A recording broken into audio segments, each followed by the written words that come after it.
Bueno, querido amigo de Ventana Evangélica, que el Señor os bendiga. Pues una tarde más con vosotros y para seguir hablando sobre nuestro Señor.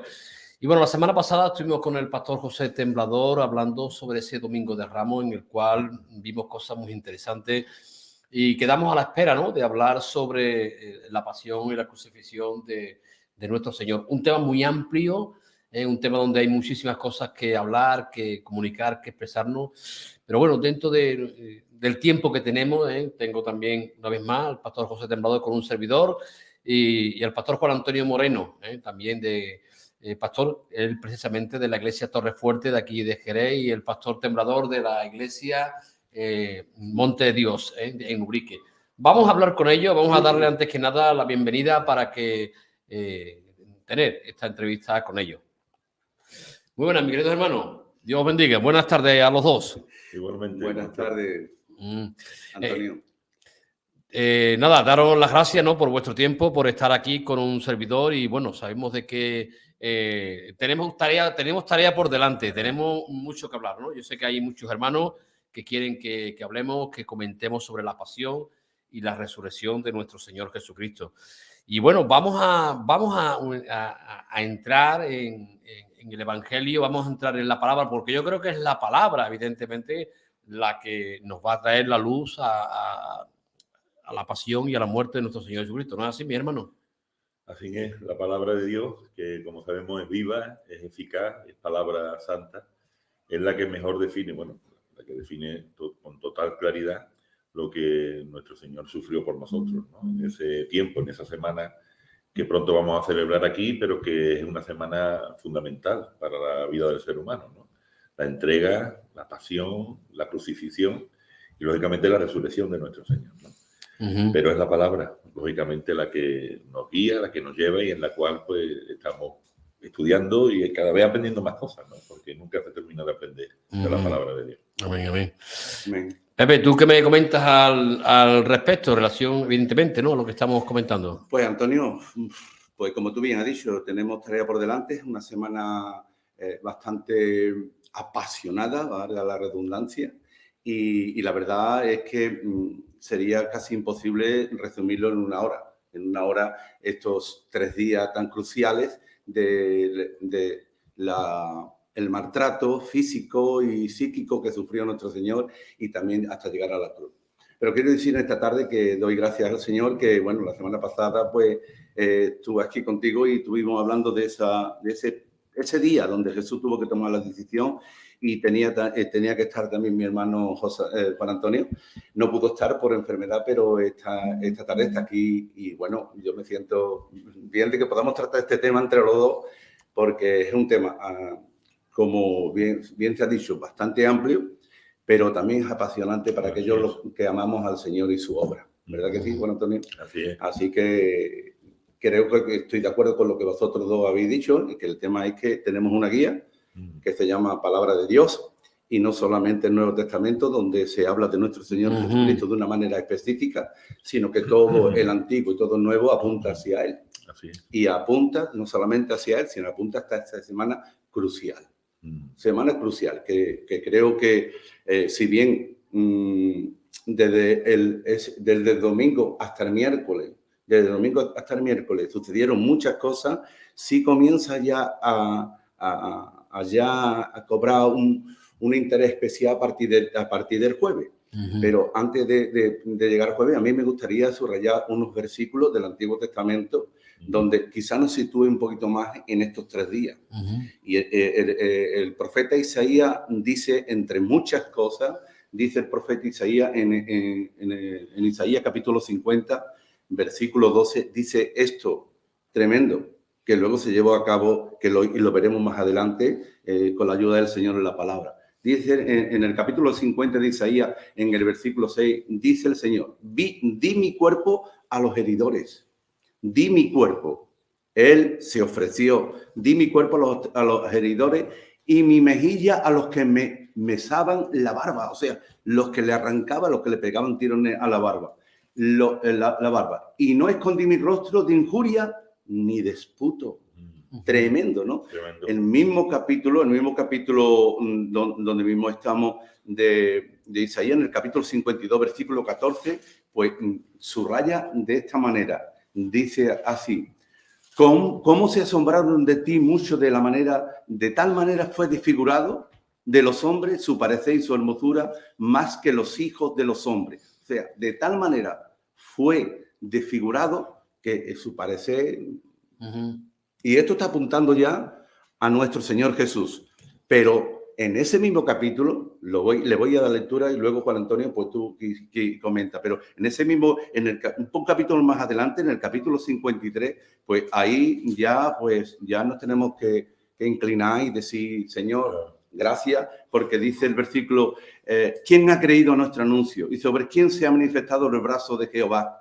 Subirá cual renuevo delante de él y como raíz de tierra seca, no hay parecer en él ni hermosura, le veremos, mas sin atractivo para que le deseemos. Y ahora dice: despreciado y desechado entre los hombres, varón de dolores, experimentado en quebranto, y como escondimos de él el rostro, fue menospreciado y no lo estimamos.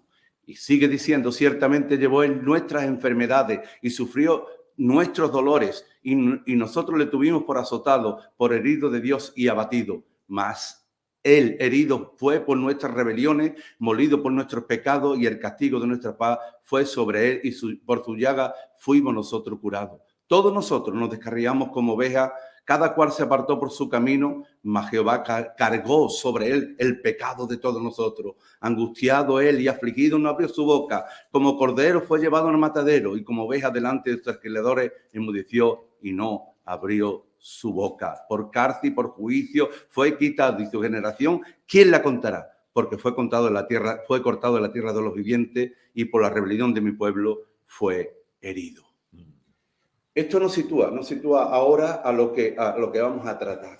A mí me parece una nota importante, Sí. Pepe, lo que tú has leído, esos pasajes del profeta Isaías. Sí. Corregidme, por favor, si me equivoco.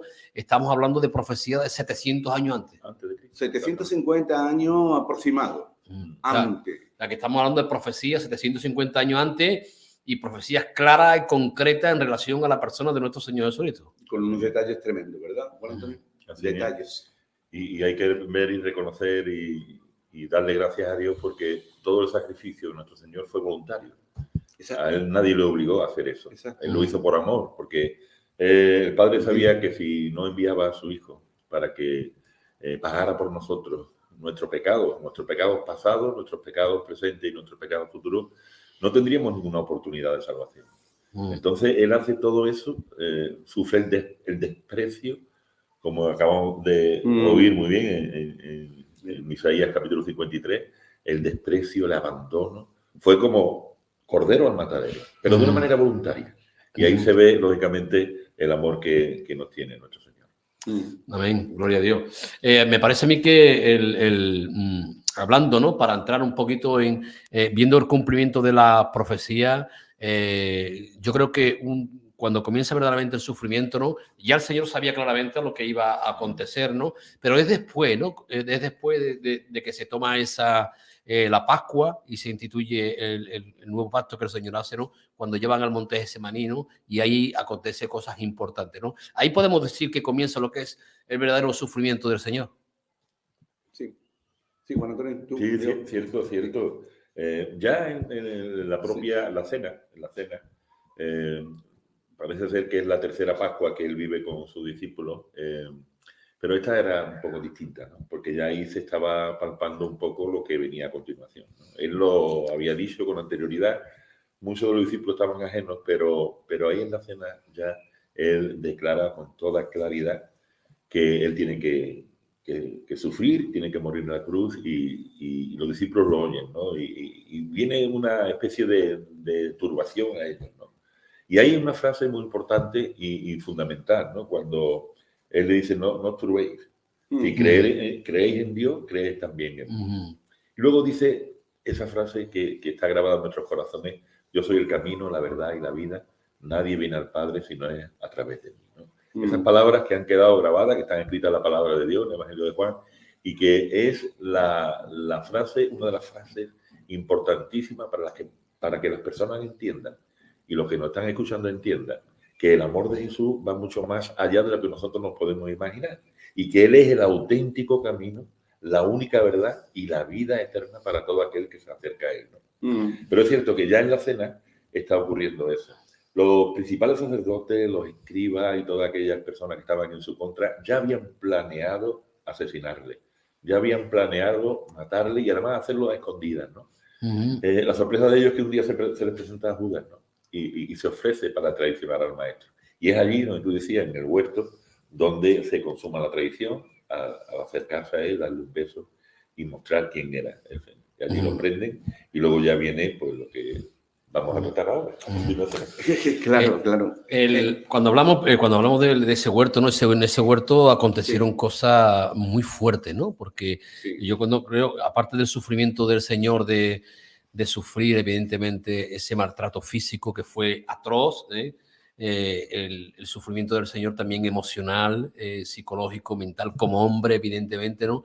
Ese sufrimiento humano yo me imagino que tendría que ser atroz, ¿no? De tal manera que, como vemos en la Biblia, ¿no? El Señor en esas oraciones dice que en esa oración sudaba, ¿no? Gotas de sangre. Ahí podemos ver, evidentemente, el sufrimiento, ¿no? de nuestro Señor, la tensión que Él estaba cargando, ¿no, Pepe? Sí, precisamente, bueno, apuntando un poquito más a lo que ha dicho el hermano de ese jueves ya que se estaba preparando la cena con los discípulos, luego él hace en ese mismo jueves esa oración intercesora por todos nosotros y por el pueblo, para que todos sean uno, y después de todo esto, pues bajan al Cedrón, el torrente de Cedrón, y suben hacia Getsemaní. Pero con respecto a lo que tú has dicho, hermano Antonio, lo que tú has dicho con respecto a ese sudor de sangre, Lucas lo relata de una manera especial. Lo relata de una manera especial, pero visto desde la perspectiva médica, mira cómo lo subraya. Dice, es interesante tener en cuenta que este hecho lo relata Lucas, y Lucas era médico. Y un médico analizando esto se llama, dice a este hecho se le conoce en la medicina como hematohidrosis. Hematohidrosis, o sea, eso quiere decir sudor de sangre. Este fenómeno es muy raro, pero está documentado y ocurre en condiciones excepcionales. Se describe como una dilatación o rotura de los vasos capilares subcutáneos en su punto de contacto con la base de millones de glándulas sudoríficas. Eso lo que subraya es agotamiento físico acompañado de un trastorno moral, consecuencia de una emoción profunda, de un miedo atroz. ¿Creéis que Jesús podía estar en esta situación? Pues sí, porque le dice, mi alma está angustiada hasta la muerte. Venid conmigo y orad. Velad conmigo y orad. En esa situación, porque Jesús era un perfecto hombre, también como es Dios, pero en esa situación estaba Jesús, tan preocupado como todo esto. Y toda la noche estuvo velando, y que los discípulos se quedaron dormidos, por supuesto que se quedaron dormidos. ¿Por qué? Por tanto miedo. Jesús estaba sufriendo en agonía. No había escapatoria, estaba escrito que el Mesías debía morir. Y él lo sabía. Él lo sabía. Él lo sabía y pide esa ayuda. Pero el Getsemaní, que tú bien sabes, y lo queremos decir también para todos los que nos oyen, Getsemaní significa prensa de aceite. Prensa de aceite. Y los que hemos tenido el privilegio de estar aproximadamente en el lugar ese, pues no sé lo que subraya ese lugar todavía, pero todavía te combuje, te exprime por dentro. Algo ocurre, ¿no? Y está claro que pensar un poquito en todo lo que allí se generó por amor a la humanidad, como bien ha dicho nuestro hermano Juan Antonio, lo que allí se generó, eso nos tiene que compugir y no lo podremos entender nunca. Nuestra capacidad no lo podrá entender. Solamente aquellos que hemos conocido y hemos degustado el amor de Dios tenemos que decir, Señor, gracias. Amén. Gracias, porque todo lo que el Dios, bueno, ahí en Getsemaní él se sentía traicionado, se sentía abandonado, se sentía todo lo que le iba a ocurrir, todo se sentía traicionado, abandonado por su discípulo, incluso iba a sentirse abandonado por Dios su Padre. Ahí se sentía, si es posible, pasa de mí esta copa, Ahí en Getsemaní, allí lo que se generó, nosotros parece ser que en las Escrituras lo que tenemos revelado es una mínima parte. Pero hay cosas que están ahí que le pertenecen a Dios que un día nos lo revelará. Pero esa mínima parte para mí me asombra. Me asombra y me apasiona. Me apasiona. Y el poder hablar de esto, creo que yo no tendría ni la medida ni siquiera las palabras justas para poder ilustrar esto. Solamente quiero deseo que entendáis que Jesús os ama. Yo considero, ¿no?, de que el Getsemaní, ¿no? El Getsemaní es un lugar donde el Señor verdaderamente está tratando donde Dios Padre está tratando con Jesús, ¿no? Sí. Está tratando ahí de una manera muy fuerte y muy poderosa, ¿no? Porque de hecho, ¿no?, ahí vemos, ¿no?, el poder de la oración, ¿no? El poder de la oración, ahí Cristo, ¿no?, que yo creo que fue prácticamente casi toda la noche. El Señor estuvo ahí orando con los discípulos, que como tú bien has dicho, Pepe, los discípulos no pudieron ni siquiera estar orando con el Señor, ¿no? Y vemos cómo el Señor trata, ora al Padre, esa comunión íntima. Y como hemos leído, Antonio, leído en Isaías, sí, esas 3 veces que Él viene en Getsemaní, viene esas 3 veces que dice, no habéis podido velar, esas 3 veces que viene, al final dice, levantaos. Se acerca quien me entrega. Y hemos leído en Isaías, di mi cuerpo a mis heridores. O sea, se acerca el que me entrega. Y él mismo se entregó. Sí. Porque, allí ocurrieron cosas, pero el Señor dijo, no, ¿acaso yo no puedo clamar al cielo? Él se entregó a su heridor. Yo solamente le doy paso a Juan. Nos quiere comentar algo. Yo, para mí, Getsemaní es el lugar donde Dios trata, evidentemente, con su Hijo Jesús de una manera muy espiritual y donde también el Getsemaní, presa del aceite, es donde Dios va a sacar lo mejor. Porque la presa, evidentemente, ¿no? Y nosotros aquí en nuestra tierra sabemos que la presa, para sacar el mejor aceite, evidentemente hay que presionar mucho, ¿no? Y ahí es donde va el Padre a sacar lo mejor de Cristo. Eso por un lado, y también Getsemaní es un lugar de traición también, ¿no? Es un lugar de traición donde el Judas, evidentemente, va a venir con eso, con los soldados y los fariseos y demás para traicionar al Señor, ¿no? Y lugar de abandono, donde el Señor se va a ver solo absolutamente, ¿no? Por eso decía que ahí queda, ¿no? Ahí queda nuestro Señor. La verdad es que humanamente no hay palabra, ¿no?, para expresar, y más él sabiendo lo que se le venía encima, ¿no, mi hermano Juan? Cierto. Y fijaros cuando ya lo prenden, ahora empieza lo que es el juicio que le hacen al Señor. A partir de ahí, ¿no? Lo llevan de un lugar para otro. Lo llevan a casa de Aná. Aná había sido sumo sacerdote, ya no lo era, pero lo llevan allí primero. Luego a casa del sumo sacerdote, Caifás.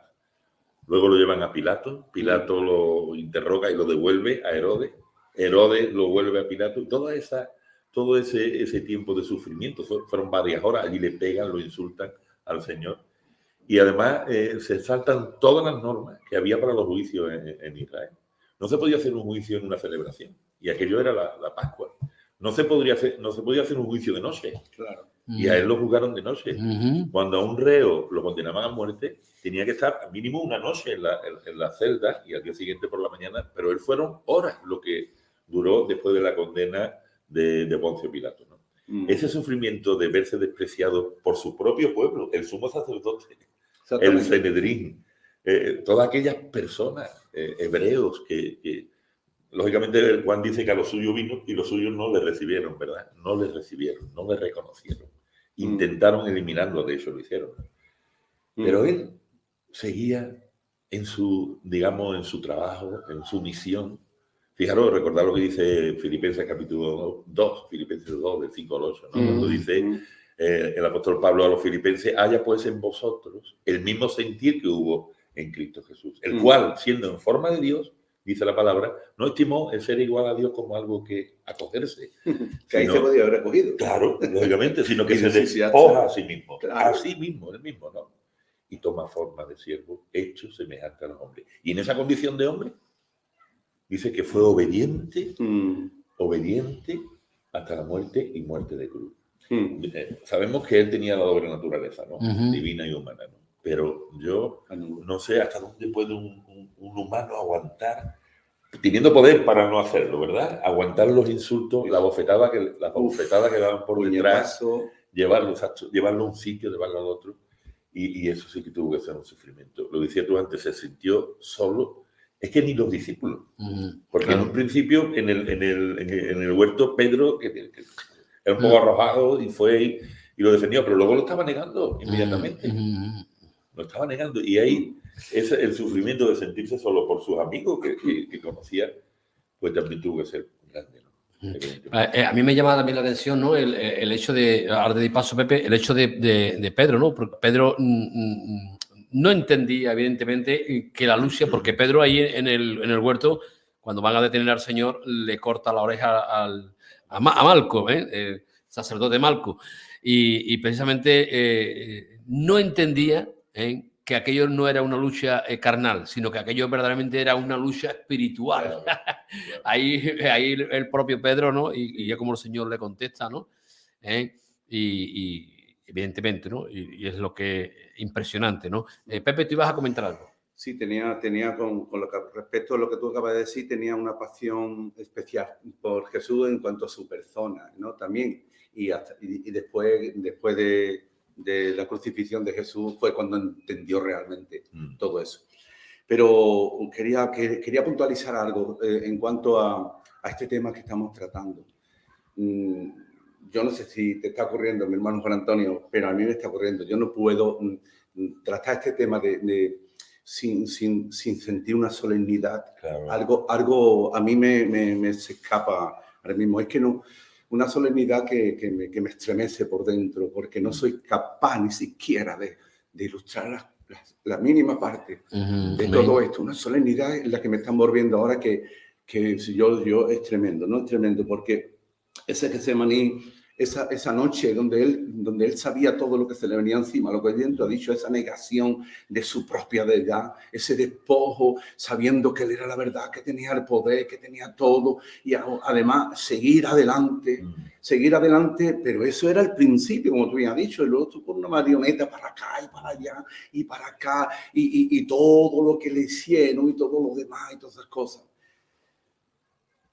Pero los hombres estaban sin querer, estaban ilustrando también con todo lo que le hicieron, que al final él es el Rey de Reyes y el Señor de Señores. El Rey de Reyes y el Señor de Señores. Una ilustración que he aprendido con respecto a esa noche de Getsemaní, como tú me has dicho, esa prensa de aceite, y hasta las 6 o las 7 de la mañana que no fue apresado, y ya a partir de ahí fue tremendo, ¿no? Es que vemos en el Génesis, vemos que la maldición cayó sobre la tierra y cayó sobre ese pecado. Y el Señor dijo que la tierra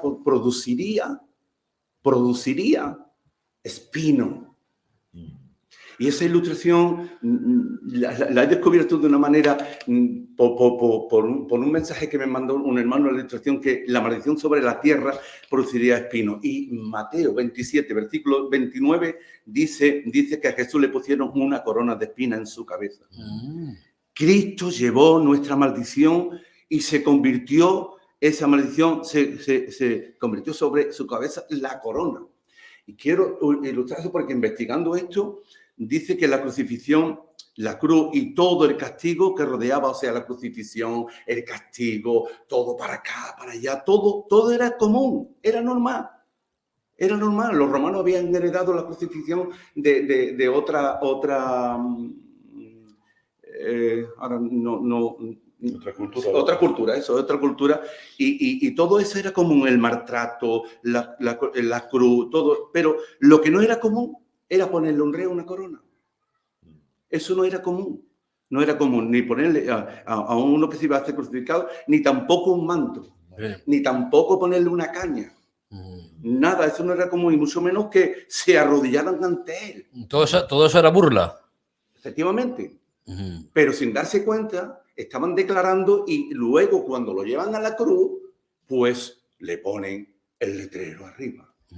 Que nosotros sabemos que al final todo esto está así. Nosotros lo hacían para burlarse, lo hicieron solo con Jesús, pero lo que no sabían es que estaban mostrando lo que se le hace a los reyes, y Jesús era y es el verdadero rey, y rey de reyes y señor de señores. Y bueno, las autoridades lo confirman después cuando le ponen ese letrero en lo alto. Pero tiene una solemnidad todo esto, algo tremendo, de verdad, algo tremendo. Y a partir del Getsemaní, todo eso, y cuando ya cogen y lo llevan hacia la cruz, ya ahí empieza también otro suplicio. Bueno. Y también tuvo que mostrar su negación ahí Jesús.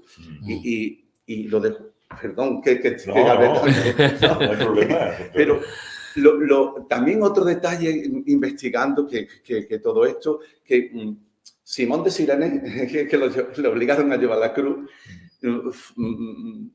entre otras cosas es porque Jesús no llegaba a los 700, 800 metros, es que no llegaba, como estaba ya tan martirizado, como le habían dado mucho más que a otro reo, le habían dado más.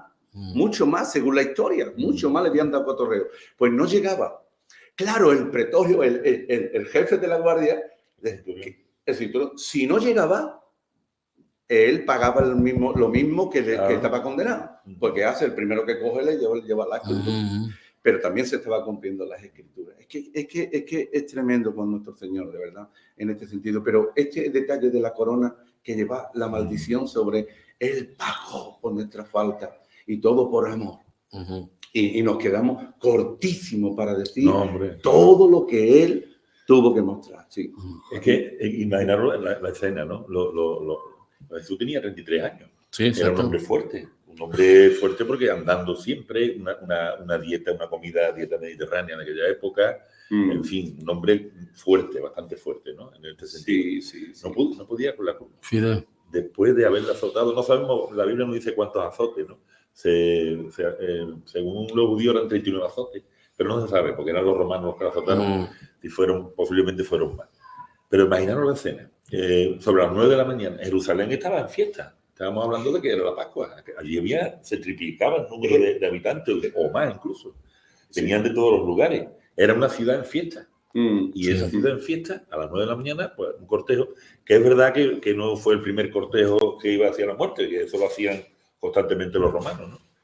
Ese cortejo se estiraba 4 romanos por reo y un centurión, ¿no? 12 romanos, el centurión y los 3 presos, bueno, los 3 que iban a ser condenados con el letrero. Pero en 2 de ellos seguramente pondría bandido o ladrón o el delito que había cometido, porque los carteles eran por eso. Anunciaban el motivo de la muerte. Pero, sin embargo, rey de los judíos. Y yo creo que en esas personas que estaban viendo aquella comitiva se fijarían mucho más en aquel que ponía rey de los judíos, ¿no? Porque no era normal, no era lógico. Y además en las 3 lenguas, en hebreo, en griego y en latín, ¿no? Y si podemos pensar también de que hebreo era la lengua de la religión, el griego la lengua de la cultura, eso, y el latín la lengua del imperio. Y la religión, la cultura y el imperio se tienen que rendir, como tú decías antes muy bien, a los pies del Rey de Reyes y del Señor de los Señores. Se tienen que rendir. Sí. Y ese cortejo de muerte, bueno, llega al Calvario, que podemos hablar de eso, pero al final se convierte en vida realmente. Lo que para aquellos hebreos contemporáneos que gritaron crucifícale, parecía que era el final, fue realmente el principio. Y ahí comienza todo. Pero claro, antes tenía que pasar el Señor por la cruz y dejarse clavar de mano y de pie por aquellas personas que incluso se estaban en ese momento burlando de él. Y ya sabéis la frase, ¿no? Padre, perdónalos porque no saben lo que hacen. Realmente no sabían lo que estaban haciendo. Pero nosotros, y las personas que nos ven ahora a través de este medio, nosotros conocemos la historia. Nosotros sí sabemos lo que estamos haciendo. Conocemos la historia, conocemos que Jesús es historia, que Jesús de Nazaret entregó su vida en el Monte Calvario para salvar a la humanidad del pecado que heredábamos de Adán, ¿no? Un hombre nos llevó al pecado, otro hombre nos libró del pecado. El Verbo que se hizo carne, que habitó entre nosotros y que dio su vida para salvarnos. La gente que nos está escuchando conoce la historia. Entonces, no tenemos excusas. No. Aquellos que lo crucificaban no conocían. Pero los que me estáis oyendo en esta noche, los que nos estáis oyendo, conocéis. Sí. Y Jesús os ama a cada uno de ustedes. Amén. Y Jesús tiene un plan para vuestras vidas. Sí. Y la Semana Santa está muy bien. Nosotros la celebramos, pero nosotros no celebramos una semana al año. Los cristianos evangélicos celebramos la muerte y la resurrección de Jesucristo cada domingo, cada vez que nos reunimos en su nombre. Y la Semana Santa, ya que tenemos estos días que vamos a celebrar pues, aquellos acontecimientos históricos tan importantes, es para meditar, no es para emocionarse. La emoción dura poco, pero meditar en la obra del Señor, meditar que lo hizo por ti y por mí por amor, es lo que nos tiene que llevar a reconocerle como único Dios y Salvador de nuestras vidas, que es lo que hemos hecho nosotros, de lo cual estamos muy agradecidos. Muy agradecidos, Señor. Muy agradecidos. A mí me gustaría leer también una porción, una palabra profética, evidentemente, precisamente el Salmo 22, ¿no? El Salmo 22, sí. Porque para mí, yo un poco volviendo a esa angustia y a ese tiempo que el Señor... bueno, mientras buscáis el Salmo 22, ¿no? Que qué bueno sería, ¿no? De que aquellas personas que nos están escuchando y demás, que pudieran ir a la Biblia, claro, y pudieran leer, claro, evidentemente, porque yo, Pepe, te veo a ti, veo a Juan Antonio, ¿no? Y veo con el ímpetu, con el deseo, con cómo transmití, evidentemente, lo que estáis comentando, porque lo habéis leído y la palabra nos transmite, evidentemente, nos transmite... aún en más profundidad la vivencia que vivió el Señor, ¿no? Aunque no voy a leer el Salmo 22 entero, ¿no? Sí. Porque, bueno, comienza Dios mío, porque me has desamparado, porque estás tan lejos de mí. Pero yo me quiero centrar, y un poco yo a lo que iba, ¿no? A ese sufrimiento y para mí, esa guerra espiritual que el Señor está viviendo precisamente en esos momentos, ¿no? Porque ahí hay una lucha atroz. Fijaros, una lucha atroz, ¿no? Y yo creo que hay una lucha espiritual muy, muy importante. Dice el versículo 12, dice, bueno, versículo 11 dice, no te alejes de mí porque la angustia está cerca, porque no hay quien ayude. Me han rodeado muchos toros, fuertes toros de Basán me han cercado. Abrieron sobre mí su boca como león rapaz y rugiente. He sido derramado como aguas y todos mis huesos se desconyuntaron. Mi corazón fue como cera, derritiéndose en medio de mis entrañas. Como un tiesto se secó mi vigor y mi lengua se pegó a mi paladar. Y me has puesto en el polvo de la muerte, porque perros me han rodeado, me han cercado cuadrilla de maligno. Horadaron mis manos y mis pies. Contar puedo todos mis huesos. Entre tanto, ellos me miran y me observan. Repartieron entre mí sus vestidos, mi vestido, y sobre mi ropa echaron suerte. Mas tú, Señor, no te alejes, fortaleza mía, apresúrate a socorrerme. Libra de la espada mi alma, del poder del perro mi vida, sálvame de la boca del león y líbrame de los cuernos de búfalo. Y luego anuncia, ¿no? Anunciar a mis hermanos y demás, ¿no? Fijaros, este Salmo 22, mis hermanos, de verdad, para mí es impresionante, ¿no? Cómo el Señor está plasmando, evidentemente, esa lucha que para mí es una lucha espiritual. Porque cuando habla de esa cuadrilla de malignos, cómo me rodean, y luego habla de humanamente, ¿no? Habla de su corazón, habla de su hueso, habla de sus entrañas, habla de su lengua, habla evidentemente que el salmista plasma evidentemente todo ese sufrimiento de nuestro Señor Jesucristo, que para mí es como tú decías, Pepe, no hay palabra humana para expresar, para plasmar el sufrimiento de nuestro Señor Jesucristo, que bendito sea su nombre, ¿no? Bueno, y este salmo termina en gloria y en victoria, evidentemente, ¿no? Es un salmo de gloria y es un salmo de victoria, ¿no? Y qué bueno que tenemos, ¿no? Los profetas del Antiguo Testamento que nos plasman, evidentemente, todas estas cosas, ¿no? Yo, para mí, es uno de los salmos más importantes que nos hablan, ¿no? Juan, ¿tú querías comentar algo? No, en relación con esto, que es verdad, una profecía 1000 años antes. Exacto. 1000 años antes de que la escribió el rey David. Y esto es extraordinario, ¿no? Sí, la palabra de Dios es extraordinaria y nos muestra con claridad, además, profecías que se cumplen y que confirman una vez más que la palabra de Dios es cierta. La palabra de Dios es vida. es Dios mismo hablando con el hombre y mostrándole su salvación. Eso es. Y en la cruz, Ahí el Señor también dijo algunas palabras muy importantes en ese momento, ¿verdad, Pepe? Muy importante. En ese tiempo de sufrimiento, pero al mismo tiempo estaba ahí ya. Yo creo que ahí el diablo se sintió vencedor. Ahí se sintió vencedor. Ahí digo, ya aquí acaba todo. Ya he vencido. Claro. Pero no fue así. No fue así, porque cuando dice consumado es, ahí ya está. El enemigo está derrotado. Consumado es. Ahí como ser bueno, si quieres comentar algo de eso. Pero todavía ya para la semana que viene, con la ayuda de Dios, esa fue la palabra consumado es la antesala del grito de victoria, ¿no? Claro. Que las mujeres dijeron, ¿no? Que salieron corriendo, que lo veremos. Pero con respecto al salmo que el hermano ha leído, ahí hay detalles que lo veremos con la ayuda del Señor, el poquito tiempo que nos queda, pero detalles literal. Se sortearon la ropa de él. Exacto. Bajo la cruz y todo eso lobos rapaces que están alrededor, es porque no nos podemos olvidar que Jesús él vino a destronar al que tenía el imperio de la muerte. Amén. Y es el diablo, venía a destronarlo. Y el tema es que no nos podemos olvidar que hay una hueste de maldad que no quería que Jesús llevase a cabo todo el proyecto de salvación. Y hacía todo lo posible, y hacía todo lo posible, como está aquí, para que él no fuese hacia adelante, los discípulos lo abandonaran, lo traicionara, todo lo demás. Incluso, me atrevo a decir un poquito más, lo voy a decir algunos detalles, cuando estaba colgado en la cruz, pasa uno por allí, o el mismo ladrón le dice, si eres Jesús, que se baje. Sí. Eso es lo que quería el diablo, que se bajara de la cruz.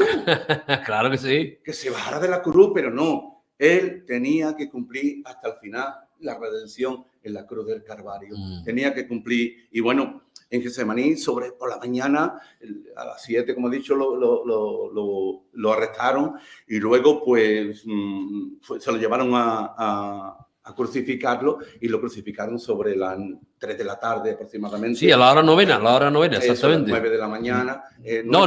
Hora novena, en calendario hebreo, serían las 3 de la tarde, como tú bien has dicho. 9 de la mañana nuestra, aproximadamente, ¿no? Bueno, vale, la tercera hora, la hora novena, sí, te hubiera dicho, perdón. Sí. Y murió sobre las 3 de la tarde aproximadamente también. Y bueno, ¿qué pasó? Cuando él murió en la cruz del Calvario, ¿qué pasó? Acontecieron varios acontecimientos. A partir de ahí, ¿no? Entre ellos, el velo se raja por completo allá. Y se raja y surge también otra cosa. Los sepulcros son abiertos, ¿verdad? ¿Qué pasó en eso? ¿Qué estaba allí? Pero como bien tú has dicho, has leído en el Salmo 23, dice, los sepulcros fueron abiertos. El centurión reconoce que él era hijo de Dios. Ahí, en esa hora, reconoce que el centurión. Pero ahora, esa multitud que lo crucifica esa multitud, dice, la muchedumbre se apartan, que meneaban la cabeza, se apartan golpeándose el pecho. Sí. ¿Qué hemos hecho? Ahí, porque estaban viendo, ahí estaban recibiendo una revelación especial, ¿no? Como doy gracias al Señor que hace ya 35 años pues, nos dio una pequeña revelación para entender este gran mensaje de amor. Pero a partir de... bueno, le quebran las piernas a los malhechores que estaban alrededor, pero a él no, a él le abren el costado. Es tremendo todo lo que allí pasó. Pero no nos podemos olvidar que es una lucha contra las tinieblas. Exacto. Es una lucha contra las tinieblas. Y mientras no se reconozca la obra redentora en la cruz del Calvario que Cristo llevó a cabo con ese grito, consumado, terminado está, y todo está pagado ya. Todo está pagado por nuestro pecado. Cuando reconocemos eso, entonces dice Jesús, conoceréis la verdad y la verdad os hará libre. Entonces conoceremos que Él es la luz. Y todo lo que no entendíamos lo entendemos. Y conocemos también que Él vino a dar vida y vida en abundancia, pero a cambio de su propia vida. Él dio su vida para que nosotros tengamos vida. Pero lo llevó a cabo hasta el final en una pelea con las tinieblas. Exacto, exacto. Tremendo. Me gustaría resaltar también, ¿no?, la importancia, bueno, para crucificar al Señor, donde Pilato se lava las manos. Wow. Algo que se hacía ya en el libro de Números, creo que es cuando una persona moría. Sí. Cuando una persona moría y no se sabía de dónde procedía o quién lo había muerto, lo que se hacía era se lavaba las manos, ¿no? Pilato hace eso porque es una costumbre judía, es una costumbre también judía, no porque Pilato se haya inventado el hecho de lavarse las manos, sino que Pilato conocía la tradición judía, estaba bien asesorado y por eso él se lava las manos sabiendo de que cuando un muerto no sabía quién lo había matado, dice, mira, yo no sé quién lo ha matado, allá vosotros, y por eso él se lava las manos, ¿no? Pero lo que quería comentar también, ¿no?, la importancia, ¿no?, de que al Señor lo crucifican bajo dos falsos testimonios. Primeramente, uno religioso, porque el Señor Pilato, perdón, uno religioso cuando el propio Cristo, ¿no?, va a decir, le preguntan, ¿no?, los sacerdotes, si tú eres el Cristo, el Hijo de Dios, pues dilo, ¿no? Y dice, si tú lo has dicho, ¿no? O sea, que lo condenan primeramente por una acusación religiosa. Primeramente porque él dijo que él era el Hijo de Dios. Y evidentemente él lo era, ¿no? Hay una acusación religiosa y luego seguidamente hay una acusación, digamos, política o social. Porque él, una falsa acusación sobre el Señor, porque él lo acusaban de que pervertía la nación y de que prohibía dar tributo al César, ¿no? Bajo esas dos primicias es la que acusan al Señor. Evidentemente, dos falsos testimonios por los cuales el Señor va a ser crucificado, ¿no? Yo creo que esas son los dos matices por los cuales al final van a llevar al Señor. Uno religioso y otro político, que son los que se va a llevar a cabo. Sí, hay digamos, una gran cantidad de mentiras en todo Exacto. esto, provocadas por aquellas personas que no entendían, pero tampoco quisieron entender, ¿no? Porque él proclamó el reino de los cielos a diestro y a siniestro desde que inició su ministerio. Él anunciaba el reino de los cielos, él predicaba y además hacía señales evidentes de su poder, hacía señales de su amor evidente, de su misericordia, de su compasión, de las personas tan necesitadas que él ayudó, que él salvó, que él sanó en su ministerio. Pero nada de esto lo querían reconocer, nada lo querían reconocer. Pero hay una cosa importante, Jesucristo vive, es evidente, y vive en nuestros corazones a través del Espíritu Santo. Jesucristo es el mismo, dice la palabra, amén, ayer, hoy y por los siglos de los siglos, amén, ¿no? Amén, amén. Él vive ahora mismo. Amén. Y entonces las personas que nos están viendo deberían de reconocer esto. Él vive, el mismo que sufrió todo este martirio, el mismo que entregó su vida por amor allí en el Monte Calvario, el mismo que soportó los insultos y todo aquello, el mismo vive ahora mismo. Amén, amén. Y yo un día lo encontré, lo mismo que Pepe, lo mismo que tú, lo mismo que muchísimos hermanos en la fe. Encontramos al Salvador de nuestra vida. No sé si saben las personas que el nombre de Jesús significa Salvador. Y Él vino justamente, se hizo hombre para salvarnos a nosotros nuestros pecados. Pero Él vive actualmente. Y Él está dando hoy, una vez más, a través de estas cámaras, una oportunidad a todas las personas que nos ven y que todavía no han entendido esto que estamos explicando y que nos emocionamos realmente porque lo vivimos en nuestro interior. Que hay una oportunidad para cada uno de ellos. Y solamente tienen que creer en el Hijo de Dios, el Todopoderoso, el Rey de Reyes, como hemos dicho en esta tarde, y el Señor de los Señores. Y las mentiras del mundo, las mentiras de la humanidad que se siguen dando constantemente. ¿Por qué? Porque en el mundo está también el padre de mentiras, que es el diablo, y quiere engañar, y de hecho muchas veces lo consigue, pero no a nosotros, porque ya tenemos la verdad. Como yo decía antes, Jesucristo es el camino y la verdad es su palabra. Y su palabra es fiel, es verdadera, y además de decir todas estas cosas históricas que sucedieron realmente en Jerusalén hace ya más de 2000 años, también hay un mensaje de paz y de amor para el ser humano que lo sigue proclamando nuestro Señor. Y entonces lo justo, lo correcto, lo ideal sería que las personas dieran un paso adelante. Por lo menos que estudien la Biblia, que lean la Biblia, que ahí está, el camino de la salvación. Es lo que yo diría. Amén. Yo quería añadir, bueno, no añadir, sino estar de acuerdo con la palabra esa crucial que tú has dicho. No querían entender. No querían entender, ni tampoco querían abrir su mente para ver lo que estaba sucediendo ante sus ojos, porque eran, como bien ha dicho Antonio, era una falsedad tanto religiosa como política, y todo era con testigos falsos y todo lo demás, porque había muchos intereses y no le interesaba todo esto, pero sobre todo los religiosos no querían entender. Yo quiero subrayar algo que acabas de decir, eso mismo religioso, pues ellos conocían este pasaje de número capítulo 21 del 4 al 9, cuando le dice el Señor a Moisés, hazte una serpiente de bronce, para que solo todo aquel que mire la serpiente, porque estaban muriendo todos, y ponla en un asta y levántala. Ponla en un asta y levántala, para que todo aquel mire a la serpiente, pues el veneno no tenga ningún efecto en él.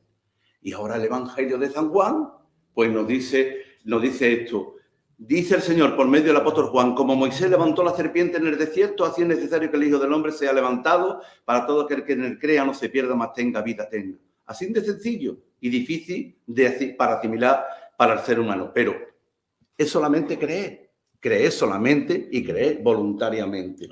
De que él tenía que ser levantado en una cruz del Calvario, en el Calvario, en el monte, para que todo aquel que mirara y creyera en él fuese salvo, en este sentido. Pero como tú bien has dicho, no querían creer. Y hoy estamos en la misma situación. Claro. Solamente hay que creer y buscarlo de corazón, no a través de tradiciones o a través de emociones o cosas, porque hay connotaciones políticas, connotaciones mentirosas también, porque la verdad está en la palabra de Dios. Y como bien hemos dicho, os invitamos a que leáis los evangelios, que leáis el Antiguo Testamento, pero que leáis los evangelios, que ahí narra todo lo que está basado, las religiones que ahora mismo seguís, o la fe, y os aseguro que si la leéis de todo corazón la palabra de Dios, Dios os va a alumbrar, porque Él es luz, porque está ahí escrito en la palabra. Y dice el Señor que el que se acerca a Él de corazón, pues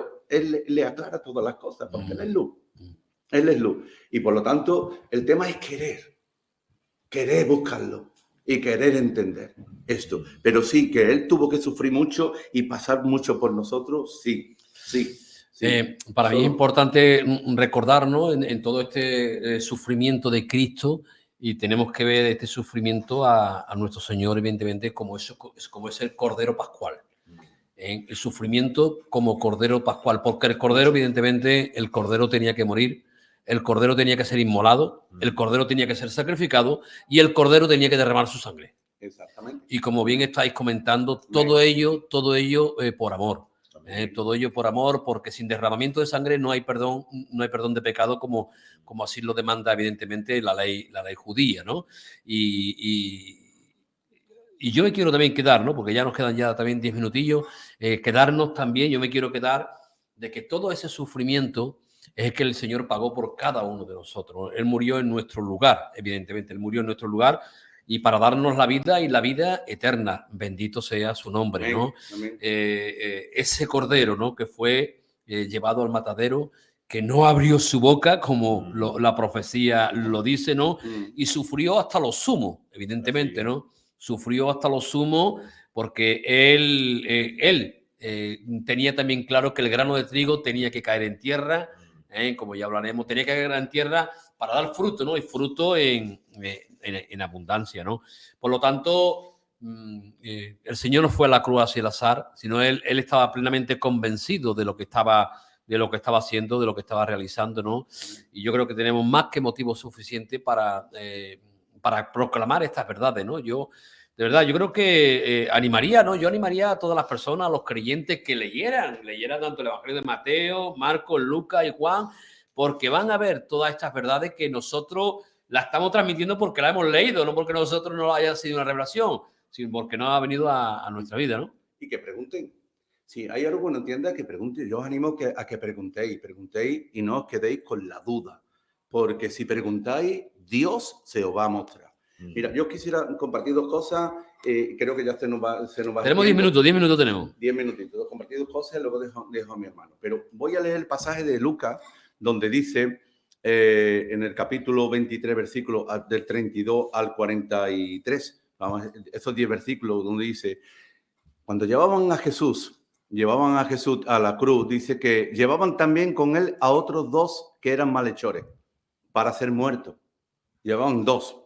Y cuando llegaron a un lugar llamado La Calavera, le crucificaron allí y a los malhechores, uno a la derecha y otro a la izquierda. Y Jesús decía, Padre, perdónalo porque no saben lo que hacen. Y repartieron entre sí sus vestidos y echando suerte. Lo hemos leído. ¿Cuántos años atrás? 1000 años atrás. Aquí. Y esto lo conocían también los religiosos, pero no quisieron entender. Y entonces, ante eso quiero decir a vosotros que estáis escuchando esto, sé creyente, que tengas cuidado, y si no eres creyente, verdad que tengas cuidado como creyente, que tengas cuidado de dar paso de fe, de confiar en el Señor. Y si no eres creyente, pues ten cuidado de no ser incrédulo, sino creyente, en este sentido. Amén. Y le dijo más. En el versículo 30 y 34, Jesús le decía, Padre, perdónalo porque no saben lo que hace, y repartiendo entre sí su vestido, echando suerte. Y el pueblo estaba mirando, y aún los gobernantes se burlaban de él, diciendo, a otro salvó, sálvase a sí mismo. Si este es el Cristo, el escogido de Dios, sálvase a sí mismo. Mira, cómo lo tentaban para que bajara de la cruz, ¿no? Y claro, este es el Cristo, claro que era el Cristo.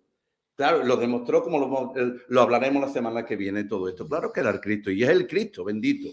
Los soldados también le escarnecían, acercándose y presentándole vinagre y diciendo, si tú eres el rey de los judíos, sálvate a ti mismo.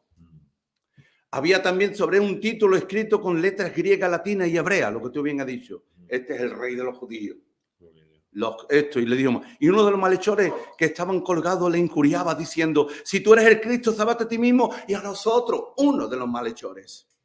Respondiendo el otro, le reprendió diciendo, ni aún teme tú a Dios estando en la misma condenación, a muerte, porque iba a morir, no temes a Dios. Si te vas a morir, todavía sigues reprochando a Dios. En este sentido, nosotros la verdad justamente padecemos porque recibimos lo que merecimos, nuestros hechos, mas ningún mal hizo. Y dijo Jesús, acuérdate de mí cuando venga en tu reino. Y le dice más, esta es la actitud, querido oyente que nos estáis viendo, esta es la actitud que hay que tener. Acuérdate de mí, acuérdate de mí. Y Jesús va a tener misericordia y gracia, porque la gracia de Jesucristo es la que lo llena todo. Amén. Así es. La gracia de Jesucristo, bueno, por su gracia estamos nosotros aquí hablando.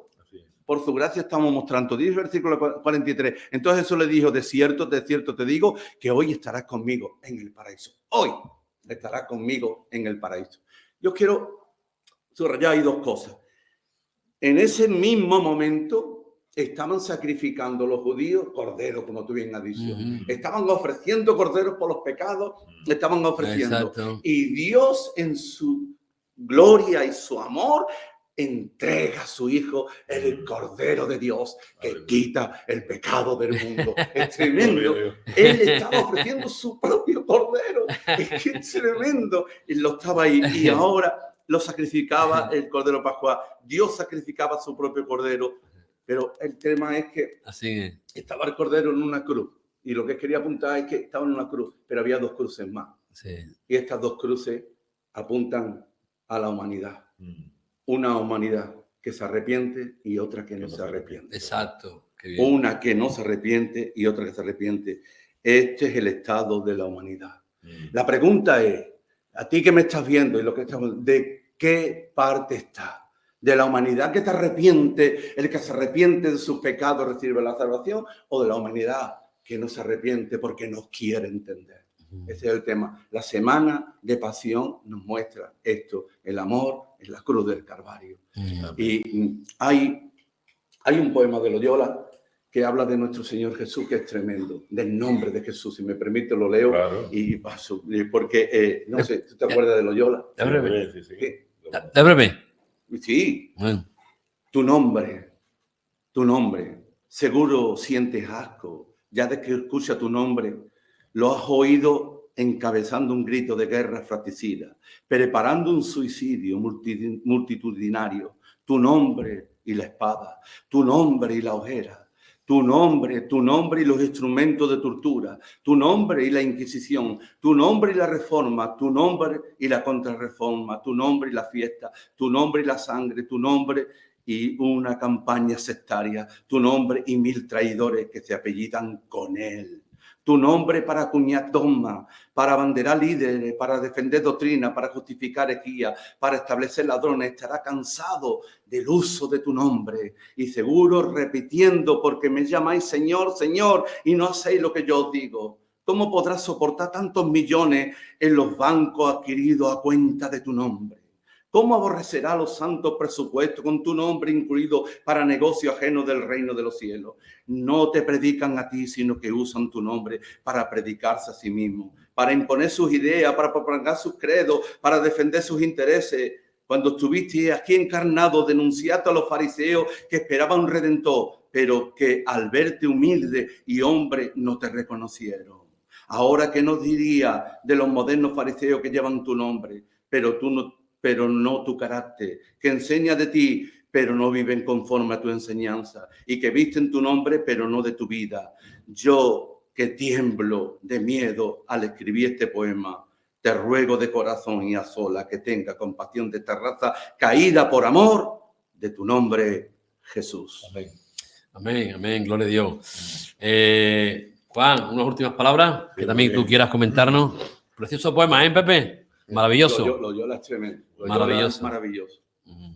Me ha hecho recordar un poema, ahora leer este poema, un poema que yo aprendí de niño en el colegio. Sí. Y voy a ver si me acuerdo. El poema es anónimo, es de la época cuando en España no se permitió la reforma protestante. En esa época, el siglo XVI. Pues hay un poema anónimo, se le puede atribuir algunos lo atribuyen a Juan de la Cruz, a Santa Teresa, no se sabe. Pero el poema dice: no me mueve mi Dios para quererte, el cielo que me tienes prometido, ni me mueve el infierno tan temido para dejar por eso de ofrendarte. Muéveme el verte clavado en una cruz y escarnecido. Muéveme el ver tu cuerpo tan herido, muéveme tus afrentas y tu muerte. Y no me tienes que dar porque te quiera. Porque si no hubiera cielo, yo te amara. Y si no hubiera infierno, te temiera. Algo así. Amén. Pero sí tengo una palabra. Sí. Pepe estaba diciendo antes que es verdad, las dos cruces al lado del Señor representan a la humanidad. Hay una parte que representa a los creyentes y hay otra parte que representa a los incrédulos. Sí. Hay un mensaje para los creyentes en la palabra de Dios, en la carta del apóstol Pablo a los Colosenses. Esto es para los creyentes. Capítulo 2, versículo 13 en adelante. Sí. Y ahí dice el apóstol Pablo: a vosotros, estando muertos en pecados y en la incircuncisión de vuestra carne, os dio vida, hermano, os dio vida juntamente con él, perdonándoos todos los pecados, anulando el acta de los decretos que había contra nosotros, que nos era contraria, quitándola de en medio y clavándola en la cruz. Aleluya. Y despojando a los principados y a las potestades en esa batalla, los exhibió públicamente, triunfando sobre ellos en la cruz. Amén. Aleluya. Amén, amén. Pues, con la ayuda del Señor veremos este triunfo el martes que viene. Aleluya. Gracias, Señor. Pues mis hermanos, gracias por vuestro tiempo. De verdad, yo creo que ha sido maravilloso, aunque no hemos profundizado, pero yo creo que hemos esbozado evidentemente cosas muy, muy importantes en relación a tanto a la pasión como al sufrimiento de nuestro Señor Jesucristo. Pues nada, quedamos emplazados para la semana que viene. Hablaremos evidentemente sobre la resurrección de nuestro Señor Jesucristo. Pues nada, pues querido amigo, espero que el programa que hemos tenido en esta tarde haya sido de bendición para vuestras vidas, sobre todo que haya sido de edificación, el haber podido mostrar a través de la palabra, evidentemente, ¿no? Tanto la pasión como el sufrimiento de nuestro Señor Jesucristo, esa lucha atroz que el Señor, tanto humanamente como espiritual, tuvo que soportar para sufrir, evidentemente, por ti y por mí, y por amor, Él todo lo hizo por el gozo puesto delante suya, y ese gozo era la salvación del hombre y del ser humano. La semana que viene veremos esa victoria sobre el poder de la muerte y la esperanza de la vida eterna que se consiguió en esa cruz del Calvario. Como bien ha leído nuestro hermano pastor ahora, Juan Antonio Moreno, Amén. triunfó en la cruz. Amén. Somos más que vencedores. Gloria a Dios. Amén. Pues sin más, que Dios bendiga. Nos vemos la semana que viene. Un abrazo para todos.